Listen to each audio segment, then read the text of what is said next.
लिखा था नए संविधान की जरूरत बता रहे हैं देश को, आपको भी लगता है क्या? मैं आपको एक बात बता देता हूं कि इस देश के अंदर सिर्फ एक सिंगल वही व्यक्ति भारत देश के संविधान को छुए या उसके खिलाफ बोले जिसके पास बाबा साहब भीमराव अंबेडकर जितनी डिग्रियां हों।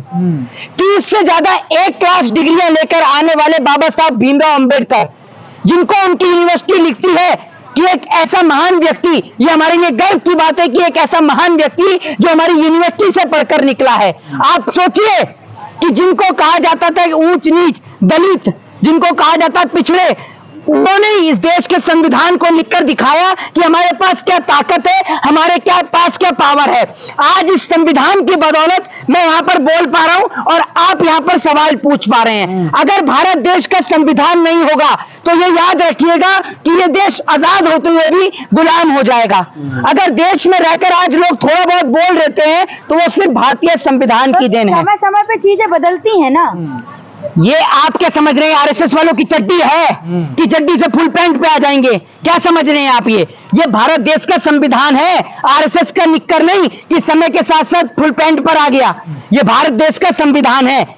ये संविधान के बिना एक छोटी सी पुलिस चौकी नहीं चलती है, थाना नहीं चलता है, और आप देश चलाने की बात करें। चड्डी पहने या फुल पैंट पहने, आपको क्या दिक्कत? वो जो मर्जी पहने, लेकिन भारत देश के संविधान के खिलाफ एक शब्द ना बोले, क्योंकि भारत देश के संविधान के खिलाफ ये देश एक शब्द भी बर्दाश्त नहीं करेगा। ये याद रखिएगा। मकसद क्या है इनके पीछे? पहले उनके नेता बोलते रहे हैं। देखिए, मैं आपको बता दूं, इस देश के अंदर डेमोक्रेसी से, लोकतंत्र से और बाबा साहब के संविधान से सिर्फ इस देश में चुनिंदा लोगों को ही जो है वो आपत्ति है। पहला, इस देश के अंदर राजा, नेता और डिक्टेटर, इन तीन लोगों को आपत्ति है। और वो इसलिए आपत्ति रहती है क्योंकि आपको एक बात बता दूं कि लोकतंत्र में वो ताकत है, संविधान में वो ताकत है कि बाबा साहब ने हर एक व्यक्ति को वोट डालने का अधिकार दे दिया। अब राजा महाराजा जो हैं वो जब चुनाव लड़ते हैं तो गरीब से गरीब आदमी के नीचे नतमस्तक होते हैं और बोलते हैं कि ये हमें चुनाव में वोट देना। लोकतंत्र खत्म करना चाहते हैं क्या? ये लोकतंत्र ही तो खत्म करना चाहते हैं। ये इस देश में वापस से राजशाही स्थापित करना चाहते हैं। और ये लोग लगातार संविधान पे प्रहार इसलिए करते हैं क्योंकि ये जानते हैं कि जब तक देश में संविधान है तब तक इस देश का कोई बाल भी बाका नहीं कर सकता। ये लोग इस देश से संविधान को समाप्त करके डेमोक्रेसी का समापन करके इस देश पे पूर्णतः अपना कब्जा जमाना चाहते हैं। समय की जरूरत बता रहे हैं आज के समय में कुछ जैसे भी अभी पत्रकार महोदया ने कहा। देखिए, मैं आपको दो चीज साफ रूप से स्पष्ट कर देता हूं क्योंकि इस देश में अशिक्षित लोग बहुत हैं।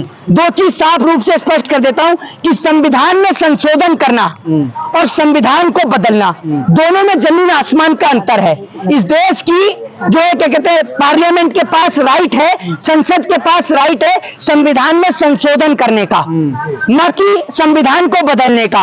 इस देश की पढ़े लिखे नहीं है क्या? अरे मुझे तो लगता है पता नहीं कहां से पढ़ के निकले, मोदी जी की तरह तो नहीं पढ़े, ये भी एक बड़ा सवाल है। क्योंकि इस देश की संसद और विधानमंडल दोनों मिलकर भी इस देश के संविधान को नहीं बदल सकती हैं। और दूसरी बात ये आपको बता देता हूं कि भारत देश को लेकर एक बड़ी चर्चा पूरे विश्व में होती है कि भारत क्या हिंदू राष्ट्र बन सकता है, क्या भारत देश का संविधान चेंज किया जा सकता है। तो इसका सवाल अगर मैं आपको एक शब्द में बताऊं तो इसका जवाब है नहीं। क्यों नहीं बन सकता? अब मैं आपको बता देता हूं क्योंकि इसलिए नहीं बन सकता। पहली बात तो ये कि आप ये जो सवाल मुझसे पूछ रही हैं, अगर आप पढ़ी लिखी पत्रकार होती, ये पहचान है इस देश में। आप पढ़े लिखे हैं, बाकी सब अनपढ़ हैं। बाबा बागेश्वर भी पढ़े लिखे नहीं होंगे। हाँ, आप सुन लीजिए। अब मेरे को ये बता दीजिए, मैं इस पत्रकार से पूछ लेता हूँ, जरा इसके चैनल का नाम दिखा के आपको उधर पूछ लेता हूँ। जरा ये बताइए इस कैमरे पर कि मैं तो ठीक है, मैं कहने कहा कि मैं पढ़ा लिखा हूँ, मैं जवाब भी दे दूंगा, एक संतुष्टिपूर्ण आपको जवाब दूंगा और लॉजिकली। अब आप बता दीजिए सवाल का जवाब। किसका? कि क्या कहते हैं भारत हिंदू राष्ट्र और क्या कहते हैं संविधान क्यों नहीं बदला जा सकता? अखंड भारत है। अखंड भारत, अखंड भारत है। बनाएंगे अखंड भारत मोदी जी। ये आप दिमाग से बेवकूफ हैं या फिर आप एक बात मुझे बताइए। नहीं, बात नहीं कर रहे। मुझे एक बात ये बता दो, मेरे को आप ये बता दो, आपने अपने आप को, मैं क्या बोल रहा हूँ आपको, नहीं मैं आपसे ये कह रहा हूँ कि आपने अपने आप को अमीश देवगन और हमें संबित पात्रा समझा है क्या कि वो जो बोलता जाएगा और आप हमें मुंडी हिलाते जाएंगे? आप क्यों टारगेट कर रहे हैं बार बार? संबित पात्रा को टारगेट कर लेते हैं, अमीश देवगन को टारगेट कर लेते हैं। आपका रिश्तेदार है संबित पात्रा। आपको बड़ी दिक्कत हो रही है। आपका इलाज करते हैं, डॉक्टर हैं तो ये बताइए ना मुझे सवाल। देखिए सुनिए मेरी बात सुन लीजिए। ये अरे मेरी बात सुनिए, अच्छे अच्छों को पानी पिलाते हैं, आपको पिला रखा है पानी? इस देश में वैसे लोगों को पानी के प्यासे मर रहे हैं, वहां पानी पिला दे जाकर, अच्छे अच्छे को पानी पिला देते हैं। अब जो मोदी जी की 24 घंटे तारीफों के पुल बांधता है, उससे अपना चुनाव तो जीता नहीं गया। अब मोदी बात कर रहे हैं।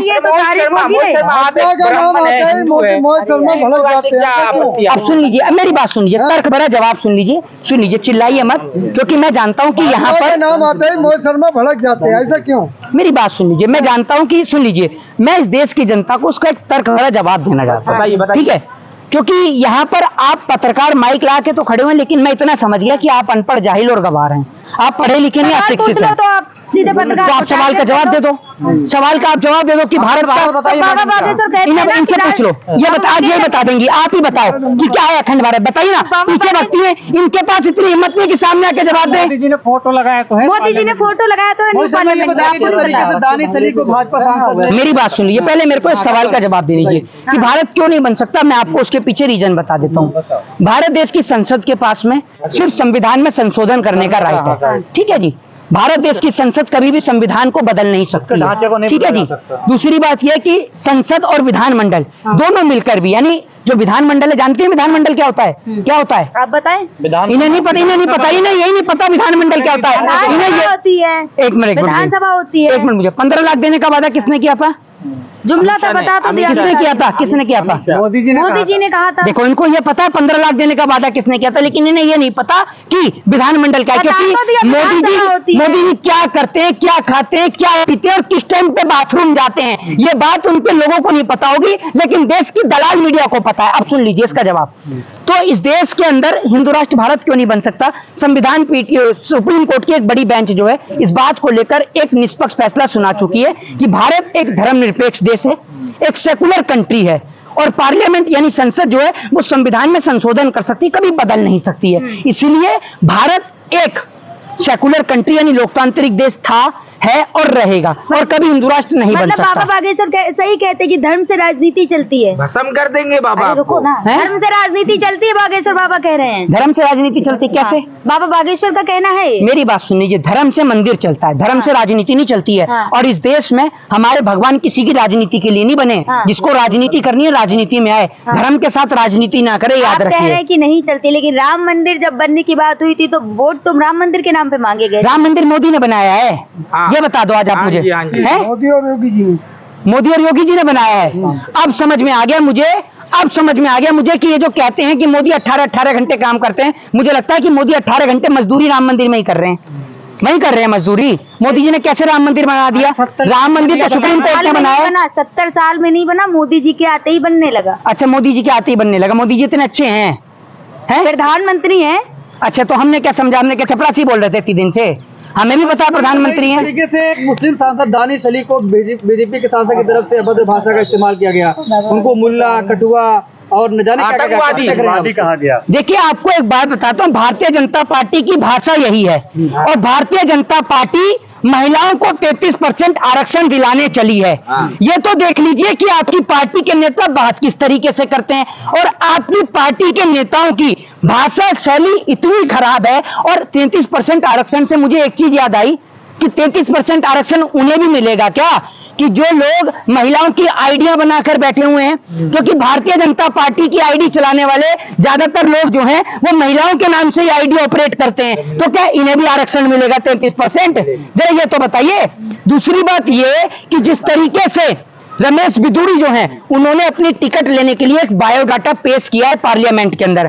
अब कल को जब वो बीजेपी में टिकट लेने जाएंगे तो बीजेपी उनको पूछेगी कि आपने मुसलमानों के खिलाफ क्या बयान दिया, तो रमेश बिदूरी कहेंगे मेरा बयान तो पूरे देश ने देखा पार्लियामेंट में, मैंने ऐसा बोला मुसलमानों के लिए। तो भाजपा में टिकट लेने के लिए आपको ना तो शिक्षा की जरूरत है, ना एजुकेशन की जरूरत है, और एकमात्र राजनीति एक ऐसी चीज है, एक आदमी 55 से 60 साल की उम्र में आ जाता है तो उसको कह देते हैं कि आप रिटायर हो गए, अब आप बच्चों को पढ़ा नहीं सकते। मतलब एक 55 से